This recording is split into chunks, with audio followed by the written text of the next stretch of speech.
What do you think of immunology? Immunology course overall until now? It's fun. It's Fun. it's fine. What else? It's funny. It's funny and Funny, really, interesting to me. yes, really. Complex. No, really Easy. funny to learning. You are eager to learn it. It's just understanding. Thank you. Doctor, What else? the most difficult subject. The most difficult. It's because you are at the end of class. If you come here, it would be the easier subject. It is very difficult. It's too difficult.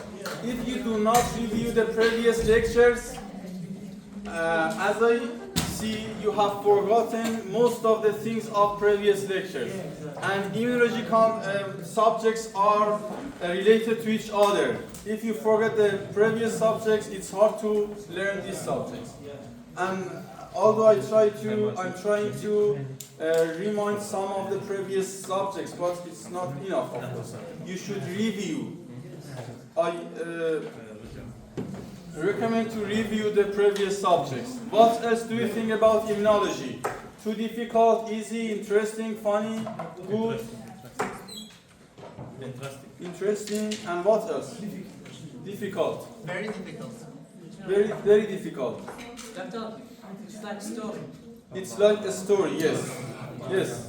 You should follow the story in order to understand. You should follow the story. What else?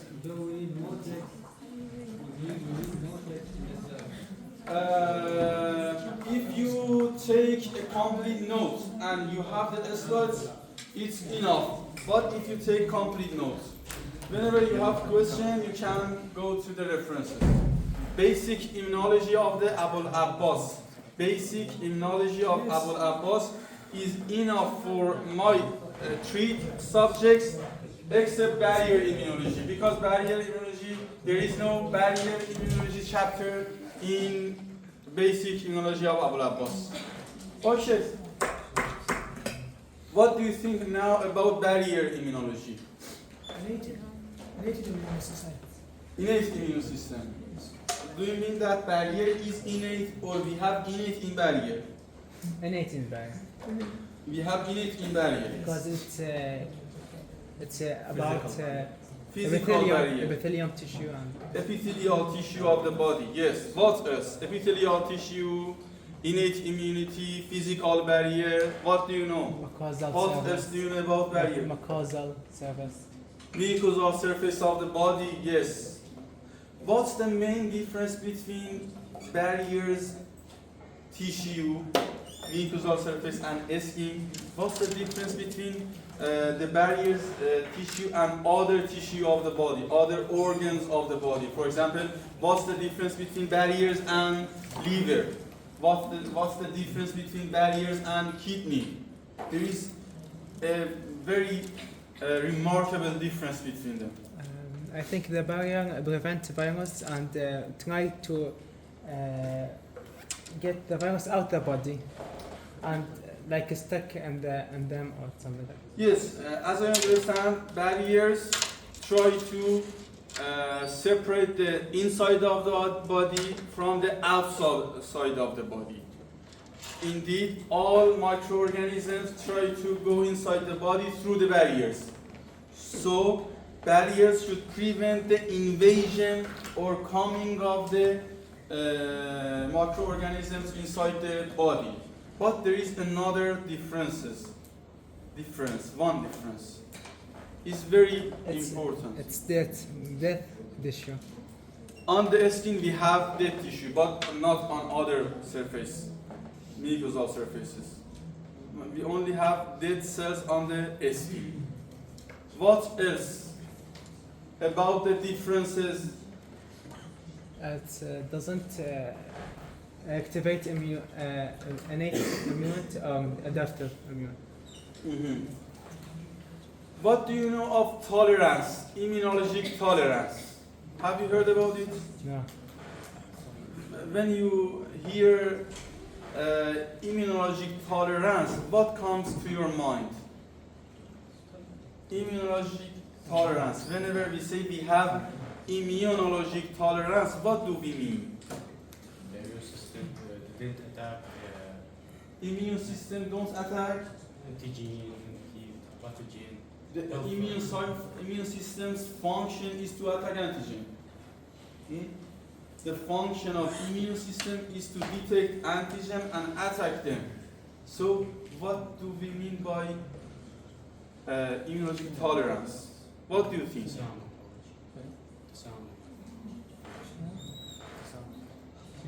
Nothing. Immune system don't attack autoimmune cells. Immune system do not attack autoantigens or self-antigens. But it doesn't mean that immune system cannot recognize self-antigen. Immune system can recognize self-antigen, but Our cell, just our cell before birth? no, I'll tell you. Immune system can recognize self-antigen, but it won't attack them. Until now, we have told you, both me and my colleagues, that immune system has evolved to detect, to recognize the antigen and to evade them, to invade against them, to induce response against them. Detection and response. Detection and response. But it's for foreign antigen. Immune system has evolved in a way that can discriminate between self and non-self. So immune system can recognize both of them, self and non-self. But we won't have immune response against self. We will have immune response against non-self. Clear? Yes. Immune system can discriminate between self and non-self, but it won't respond against self. It will respond against non-self. It's called tolerance, tolerating self. Immune system should tolerate self-antigens. If immune system cannot tolerate self-immune system, what is going to happen? Autoimmune disease. Autoimmune disease is failure of immunologic tolerance. Okay.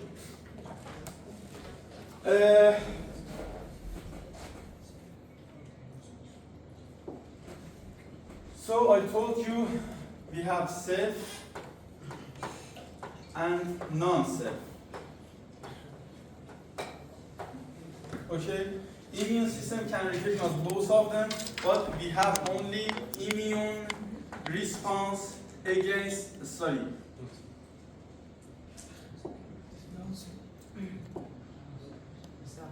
Eh? Self, So you can do undo. non-self. We have only immune response against non-self, but we do not have no immune response against self-antigen in normal situation. Clear? I have a question. Do we have immune response against all non-self antigen? No. Let me repeat the question. Do we have immune response against all non-self antigens? What do you think? Yes. Yes or no? Yes. No. Yes. Why no, why yes? Can I repeat the question? Because Do we have immune response against all non-self antigens?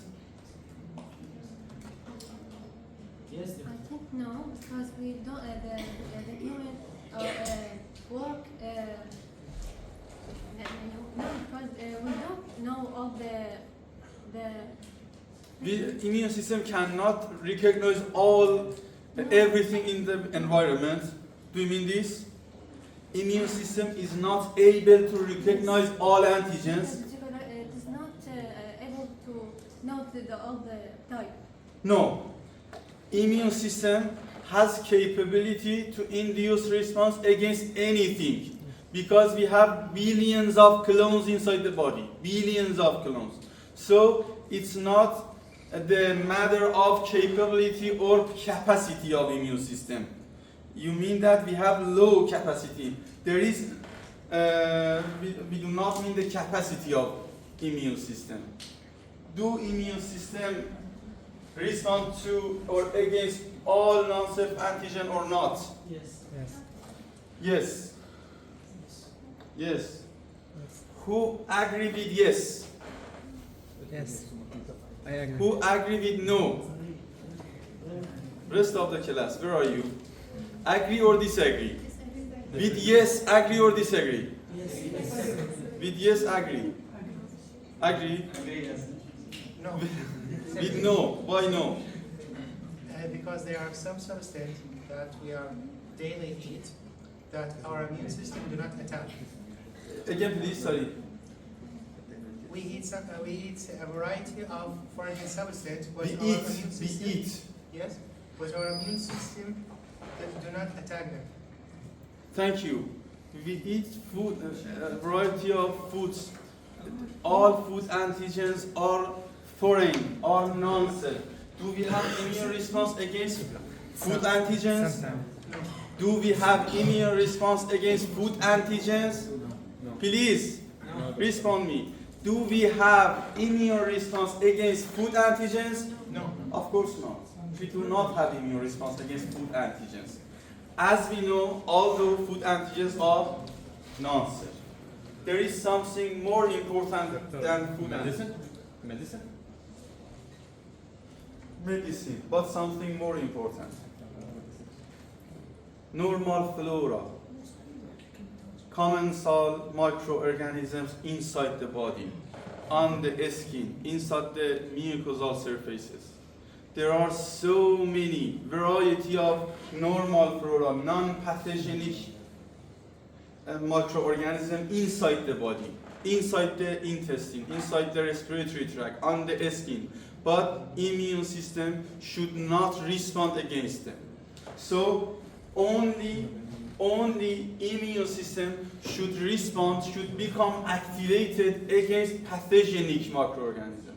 That's it. There is no need to have immune response against non-pathogenic bacteria. Do you agree? There is no need. It's wasting of time, and of course it will induce some diseases. They are called unwanted immune response against non-pathogenic microorganisms or non-harmful food antigens or airborne antigens that they are not harmful. Immune system has evolved in a way that can detect harmful from non-harmful. Harmful, pathogenic from non-pathogenic. Okay? Disease forming microorganisms from the microorganisms that cannot induce disease. So immune system won't become activated against all non-self antigen. And in barrier site of the body is the location that immune system or our body are exposing to the non-pathogenic bacteria.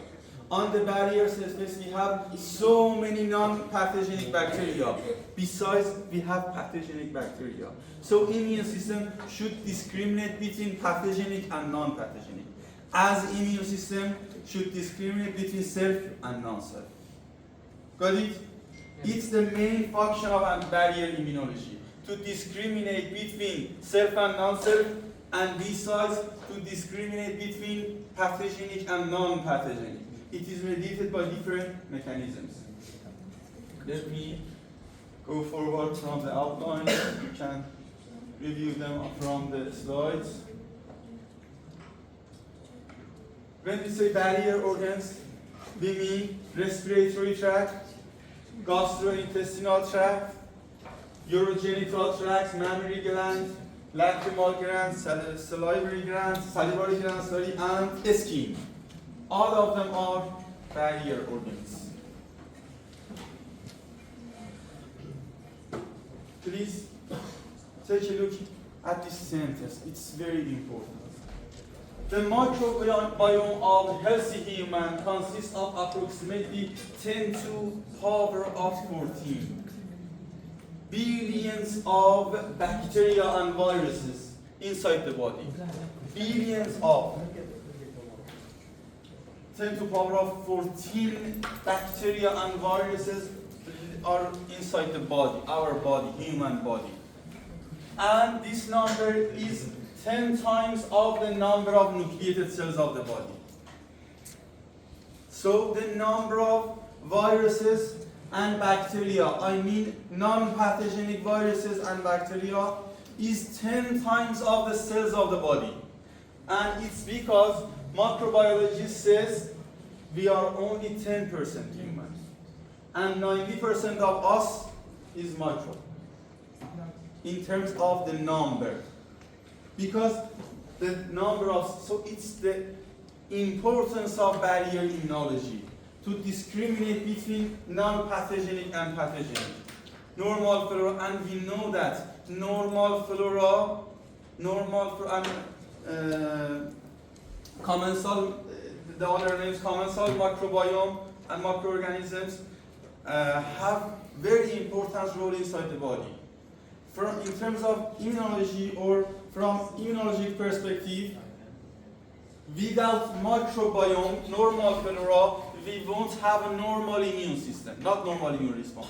Of course, when we do not have normal immune system, we won't have normal immune response as well. So without having normal flora inside the body, we won't have normal immune system. The mice that have grown in sterile condition means that they do not have any microbiome inside their body, on the skin and mucosal surface. So in mice that are grown in sterile condition, they have some immunologic problems that I'll show you at the in the next slide.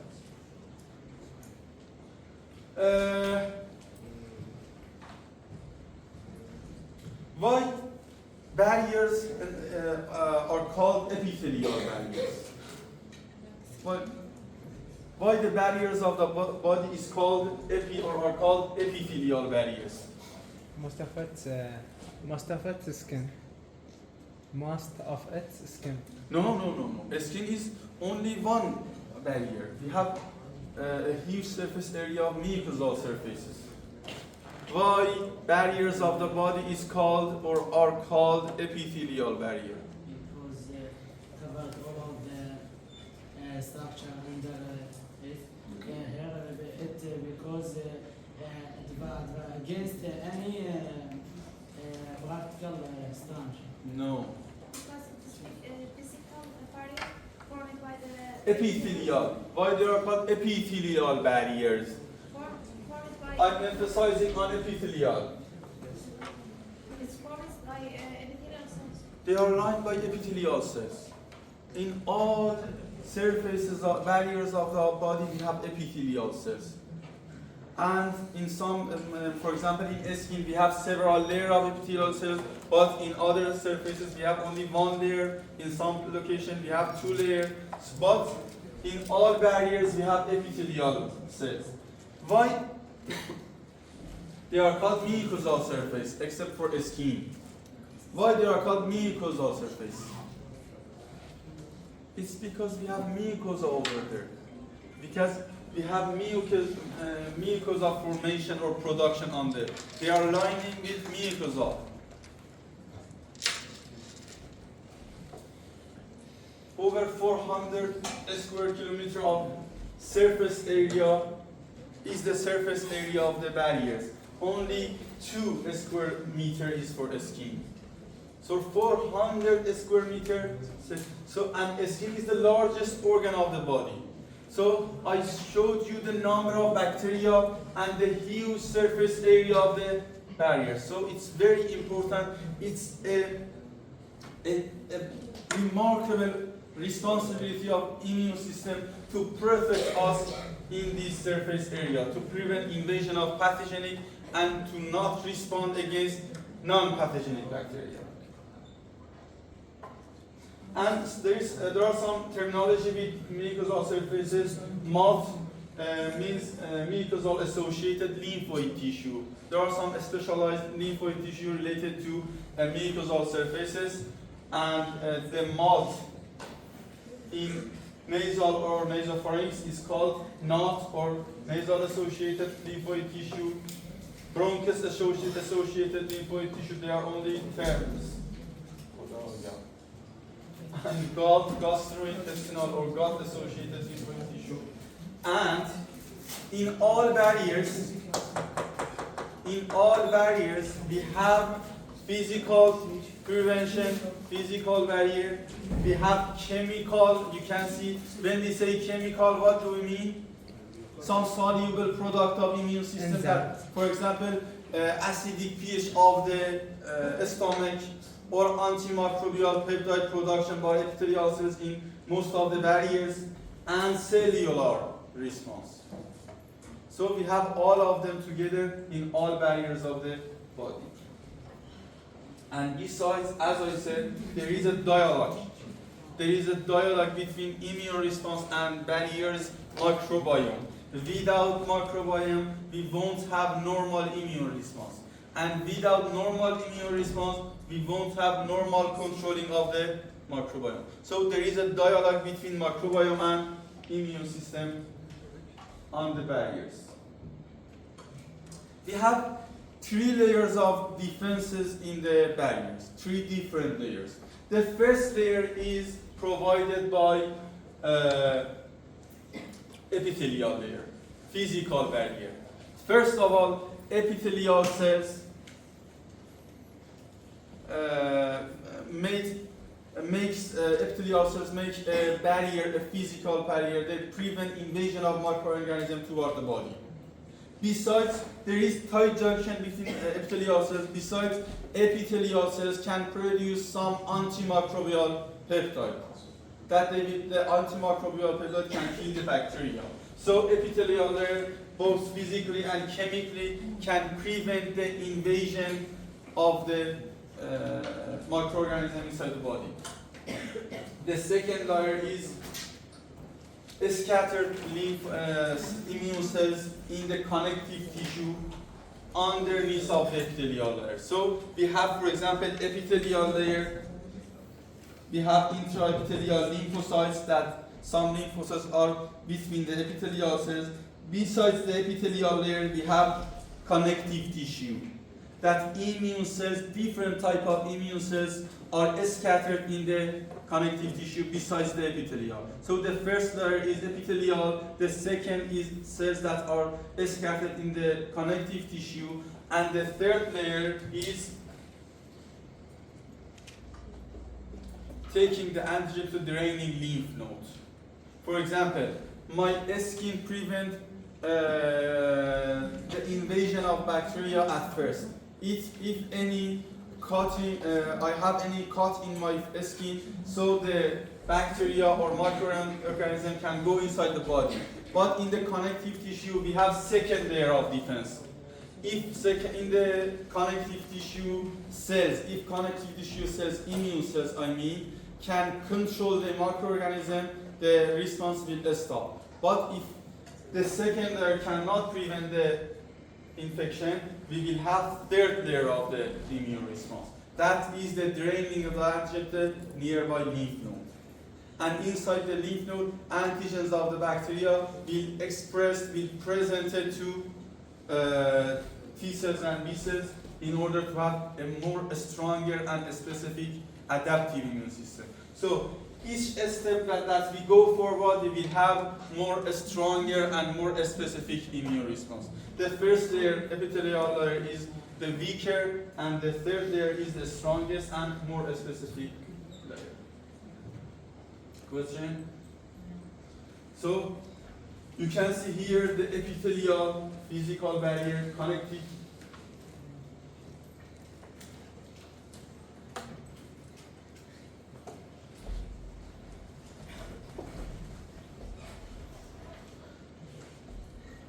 So you can see here that we have, as I said, 3 layers of immune response in all barriers. The first layer, epithelial physical barrier in different locations. The second layer is cells, immune cells that are scattered inside the connective tissue.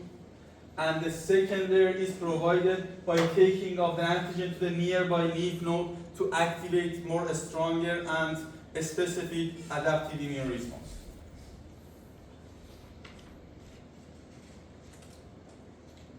Okay, first of all, I'll talk about the immune response. Let me check the time.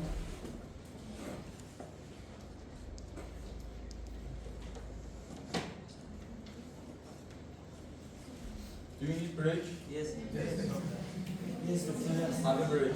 Yes. 10 minutes.